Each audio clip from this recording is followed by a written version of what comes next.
Oialesko teilatua. Oinazi garaiko estalpea simbolizatzen du toldoak. Bizitzarentzako zirrikitu improvisatu bat, besterik ez dagoenean. Hauxe dute babeserako lehen gaia errefuxiatuen kanpamenduetan ere, oial zati bat, oianaren erdian. Deno daukagu orain aterpe behartu bat, kanpamentu bat. Behin-behineko babes bezain itxitura bilakatu zaiguna.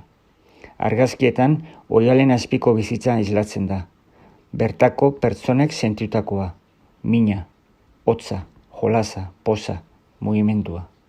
Toldo zuria, memoriadun azal fin eta auskor bat balitz bezala, bizipena zurgatu eta zimoren bitartez hitz egiten diguna. Oial gainean inprimatutako oialen irudiak direnez, kontzentzia eta begientzako jolas bat ere proposatzen dut.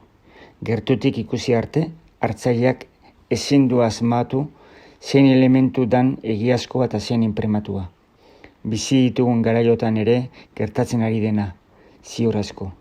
Zein da realitatea, urrunetik erakusten digutena, edo gerturatu eta ukitzen gaituena.